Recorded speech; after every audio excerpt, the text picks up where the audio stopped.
அவன் மனைவியும் ஒரு புலியும் என்கிற ஒரு சிறிய கதை, 500 வார்த்தைகள் உள்ள கதை ஒன்று. எழுதியது அனந்த் ரவி. அவ்வளவு அதிகாலையில் இந்த விஷயத்தை விவாதித்திருக்க வேண்டாமோ என்று அவன் கவலைப்பட ஆரம்பித்தான்.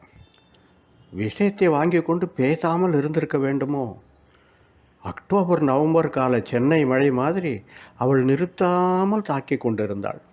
அவன் தடுமாறி கொண்டிருந்தான்.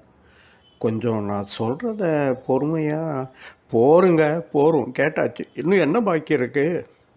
இங்கே பாரு, நான் வேணும்னு தெரியும் என்ன சொல்ல போகிறீங்கன்னு தெரியும், வேணும்னு செய்யலை அதானே. ஆனால் அவளுக்கு அழுகை முட்டி கொண்டு வருகிறது. வேணாம்னு தான் செஞ்சிட்டீங்க. ஐய, ஒன்றுமில்லாத விஷயத்தை நீ ரொம்ப பெருசுப்படுத்துகிற. எதுங்க ஒன்றுமில்லாத விஷயம்? எது? பொண்டாட்டியை ஒரு புலி துரத்தின்னு வர்றது ஒன்றுமில்லாத விஷயமா? அவள் குமுறி அழ ஆரம்பித்திருந்தாள். தடுமாறி போனான் அவன். எப்படி இவளை சமாதானப்படுத்துவது? சரி, இப்போ என்ன ஆச்சு? அதான் காப்பாற்றியாச்சு இல்லை? கொஞ்சம் குரலில் ஒரு குழைவை கொண்டு வந்து அவள் கையை மென்மையாக பிடித்தான். அவன் கையை ஆத்திரத்துடன் உதறினாள் அவள். சீ, இப்படி பேச உங்களுக்கு வெக்கமா இல்லை?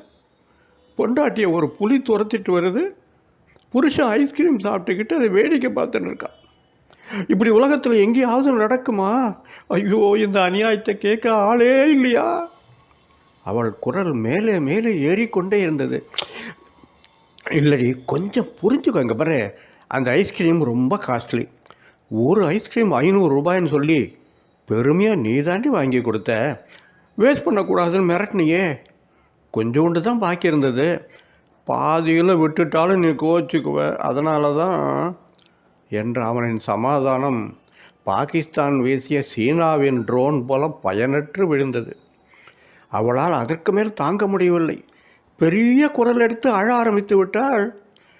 பக்கத்து பிளாட்டு எதிர் பிளாட்டில் இருக்குவங்க எல்லாம் வேடிக்கை பார்க்க ஆரம்பிச்சிடுவாங்களே என்று அவன் பயந்து நடுங்கினான்.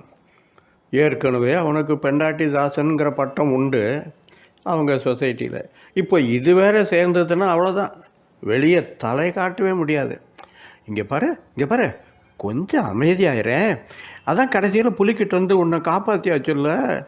சி, பேசாதீங்க. நீங்களாம் ஒரு ஆம்பளையா?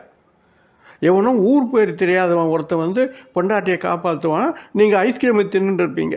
சே, இதெல்லாம் உங்களுக்கு கேவலமா இல்லை? அவள் குரலின் உஷ்ணம் நொடிக்க நொடி அதிகமாகிக் கொண்டே தான் இருந்தது. அவ்வளவுதான். அதற்கு மேல் அவனால் தாங்க முடியவில்லை. அவனது பொறுமை எல்லை மீறியது. இன்னும் எவ்வளோ நேரம்தான் இப்படியே சுற்றி பேசி கொண்டிருப்பது? எரிச்சல் வந்தது அவனுக்கு. பலார் என்ற அறை விட்டான். பைத்தியமே, நிஜமாவா புலி துரத்திச்சு? கனவு தாண்டி, அதுவும் உனக்கு வந்த கனவு, நீ கண்ட கனவு.